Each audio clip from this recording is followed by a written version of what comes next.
Assalamualaikum sama gaay maa ngi nuyuwaat ñëpp di jaar bu baax di jaajëfal gaay yëpp di leen fàttali yéen a ngi seen biir canal Omzo TV officiel ñu ngi si jaajëfal gaay yëpp di ñëwaat ak yéen si beneen astuce que ni ko daan defee rek si astuce yi léegi dañ leen di ñëw wan leen naka ngay télécharger vidéo sa Instagram naka nga si télécharger vidéo su ko defee dañ leen ñëwoon application bi nga xamante ne si ne fa ngay jaare pour am vidéo sa Instagram. boo xoolee application bi moo nekk nii Repost for Instagram application bi nag moo nekk nii soo demee sa Play Store boo tapé Repost for Instagram rek dina la ko andil wala tamit daan ko def si suufu description bi daal ku ko soxla rek boo demee si suufu description bi di nga si am accès pour am application bi nga télécharge su ko defee léegi dañuy ñëw dugg Instagram ñu wan leen nag ngay télécharger vidéo sa compte Instagram. su ko defee léegi sunu Instagram moo ngi nii dugg Instagram ñu wan leen xoolee ñi sunu Instagram nii boo xoolee lii vidéo la nii moo nekk nii vidéo bi la léegi dañoo bëgg am vidéo bi sunu galerie sunu téléphone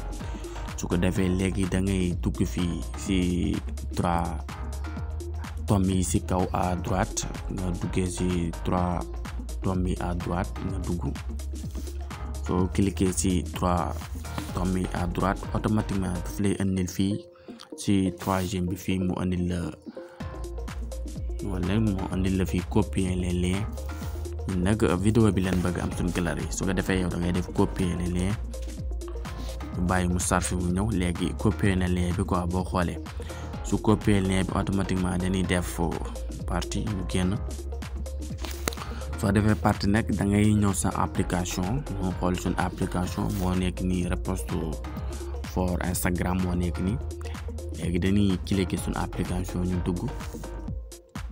ñu bàyyi moom it mu chargé mu ñëw ndànk bu chargé bu ñëw nga cliquer fii automatiquement rek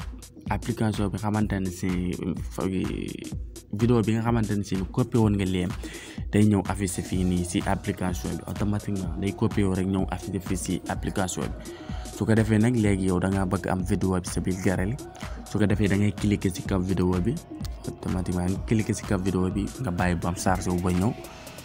bu ko defee nag yaa ngi gis mu indi la fii benn flèche nii si suuf si flèche boobu ngay bës nga télécharge ko pour nga am vidéo bi sa galerie léegi dañuy cliquer si flèche bi ñu bàyyi mu chargé wu moom mi ñëw atteindre 100%. il faut patient mu répondre 100%.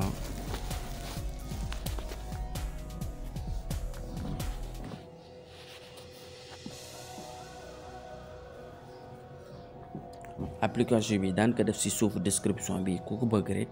boo cliquer foofu di nga am accès si application bi nga télécharge ko te application bi fiable la ñu bàyyi mu rediriger ko yóbbu ko si téléphone bi tamit atteindre 100%. te facile na tamit yomb na utiliser te di nga am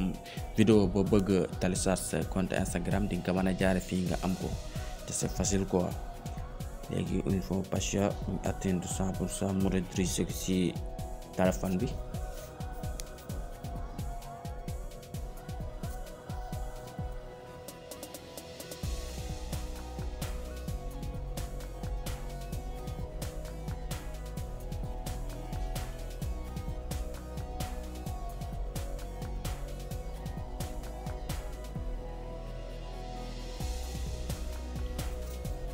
voilà 100% quoi léegi enregistré nañ ko sunu galerie ko nag su ko defee léegi dañuy def partie ñu génn su ko defee léegi dañuy dem sunu galerie ñu xool ba xam application kii vidéo bi ñu doon télécharger agsi na sunu galerie wala agsi aussi léegi dañu xool sunu galerie ñu dem sunu galerie on va avancer les galeries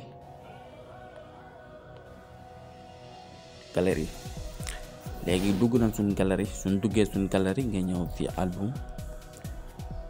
xoolee ba album automatiquement vidéo bi ñu télécharge woon yaakaar moo nekk nii Repost for Instagram lan ko jaare woon te moo nekk nii da koy bere dossier boppam quoi reposte pour Instagram boo xoolee vidéo bi ñu doon télécharger automatiquement dafa la koy indil fii quoi te c'est facile quoi te yow mën a utiliser